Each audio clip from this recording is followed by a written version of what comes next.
Shaedon Sharpe's progression over the past year has been extremely fun to watch. He's gone from a raw 19-year-old who didn't play in college with a game limited to mostly catch-and-shoot threes and dunks to a 20-year-old with a surprisingly well-rounded game at this point in his career. I was extremely high on Sharpe coming out of the 2022 NBA draft, but even he's exceeded my expectations for where I thought he'd be at this point in his career. Last year, Sharpe was supposed to be playing for the Kentucky Wildcats, not the Portland Trail Blazers. I think a lot of people forget that this was actually supposed to be his rookie season.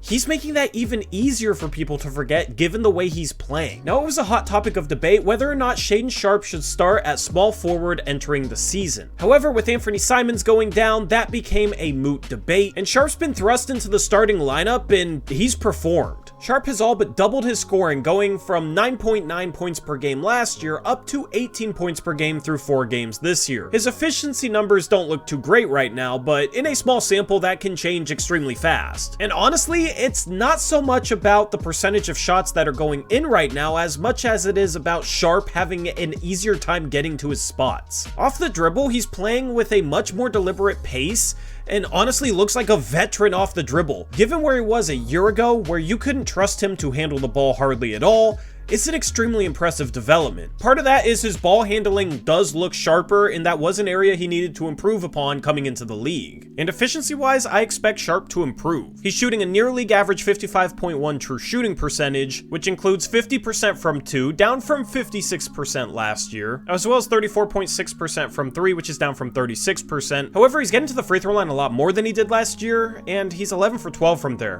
which is 91.7%. So his efficiency isn't all that bad, but I do expect it to get better. I expect him to continue to find a rhythm as we get into the season, and as the offense gets more flow to it, I think Sharpe will benefit. He was a good cutter last year. We haven't seen much of that so far this season, and he's certainly a lob target that is absolutely lethal in transition, which the Blazers have failed to get out and run so far this season. But what's really impressed me with Sharpe is his improvements in areas other than scoring. But before we get into that, a word from today's video sponsor. Have you ever wondered why your phone bill is so freaking high?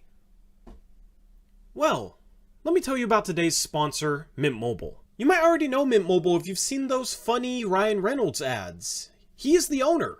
And also, apparently we look alike. Mint Mobile offers premium wireless for as low as $15 a month, and you don't have to sacrifice any coverage, speed, or data. That's because they're built on the nation's largest 5G network. They keep costs low because they sell direct to you online, which means they cut out all the retail stores and salespeople. It's convenient, easy, low stress, and in the end, you pay less for access to the same network. All Mint Mobile plans include unlimited nationwide talk and text, plus lightning fast 5G, and free mobile hotspot, which could come in handy for me because my home internet is an absolute mess this off-season. Mint also offers a modern family plan that lets you set up a super affordable family plan with as little as 2 lines. Now, if you're from the Portland area like me, you know the cost of living around here is not low. Imagine being able to save a bunch of money on your phone plan so that money can go to other needs. It's also super easy to switch to Mint thanks to their digital eSIM cards. You can sign up and activate immediately right on your phone from the comfort of your own home. And if your phone isn't eSIM compatible, Mint will ship you a new SIM card for free. And now as a special limited time offer, you can get their unlimited plan, which is normally only $30 a month, for just $15 a month. They're taking a great price and cutting it in half. All you have to do is go down to the description box below or the pinned comment and click on my link to sign up. And not only will this help you, it helps out my channel. So get yourself some Mint Mobile. Now, let's jump into the video. There's 3 major areas that Sharpe has improved upon this season outside of scoring the ball. Let's first start with his playmaking. When Sharpe first came into the league, he wasn't someone the Blazers could rely upon to set up a shot for teammates. He had paltry assist numbers over the majority of his rookie season. However, when the Blazers decided to tank and he became the #1 option, there were very surprising flashes to end last season of him being a little bit more of a floor general. He was making pocket passes on the pick and roll for the first time, and he went from averaging 0.6 assists per game before the All-Star break to 2.5 assists per game after that,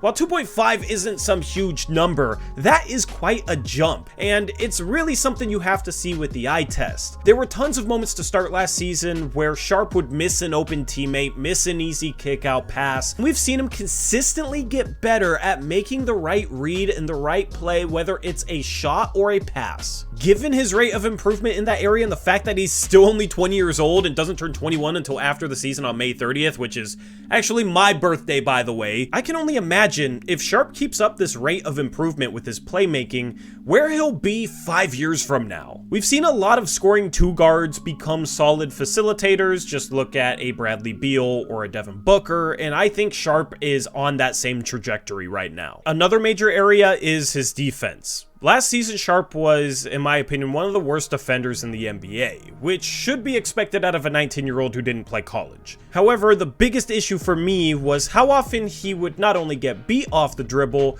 but then give up on plays once his offensive player had a step on him. He's super athletic and can stay in plays if he really tries. However, there was numerous examples last season of Sharpe simply putting his hands down when an offensive player beat him off the dribble and not even contesting that guy's layup.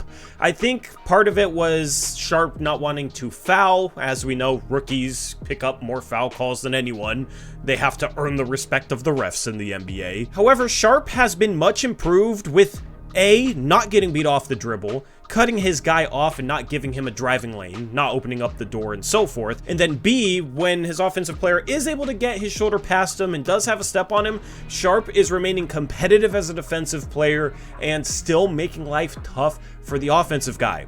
In today's NBA, where offense is king, you're going to get beat off the dribble. The best defenders, when they're beat off the dribble, remain competitive and make it as tough as they possibly can for the offensive player. You're starting to see Shaedon Sharpe do just that, and with a 7-foot wingspan and the athleticism that he has, for him to be showing strides there at 20 years of age gives me a ton of confidence in his long-term projection as a good NBA defender. I think he can be a legitimate two-way star because, I mean, the scoring and the offensive flashes and potential I think is obvious, but defensively he's made enough progress for me to have hope that if he keeps it up, he will be a good NBA defender. He might not be there yet, but we need a bigger sample size because the first 4 games of this season, I don't think Sharpe has been a bad defensive player. His first game against the Clippers, there were moments where he fell asleep and wasn't really locked in, but other than that, he's been fine. He's also been recognizing things defensively a lot quicker than he was last year. He had a couple really impressive rotations the past couple of games where he rotated out to a shooter that wasn't his man, but was his rotational responsibility. And we talked about how he's gotten better reading the game offensively with his playmaking. I think that also applies to the defensive side of things, where he's much better reading and anticipating what's going on before it happens. Defense is a bit reactionary by nature. The best defenders are able to anticipate what the offense is going to do. The worst defenders react far too late and get beat because of it. Sharpe is going from the latter to the former, and you love to see it. The third area is not as big as the other two, but I think Sharpe is doing a better job of controlling the defensive glass. His rebound numbers are up, but so are his minutes. His rebounding percentage is actually exactly the same as last season. However, there were a lot of moments where Sharpe wouldn't box out, would give up offensive rebounds last year, and he started to clean that up too. That is one of the little things that does matter at the end of a game. If you listen to people talk about the NBA playoffs, they'll say that every single possession matters, as these games are extremely competitive and a lot of them come down to the wire. And one game in a 7-game series can swing it, so these areas should not be taken for granted. I felt like Sharpe took it a little bit for granted last year, but from what I've seen, he's done a better job boxing out. He's done a better job being competitive on the defensive glass, and the Blazers have faced 4 of the biggest teams in the league to start the season. 4 teams that I would assume are going to be above average offensive rebounding teams at the very least, and the Blazers have not gotten beat on the boards. And it's because guys like Shaedon Sharpe, Toumani Camara, Jabari Walker, DeAndre Ayton are really taking care of the defensive glass, are boxing out, are putting bodies on people.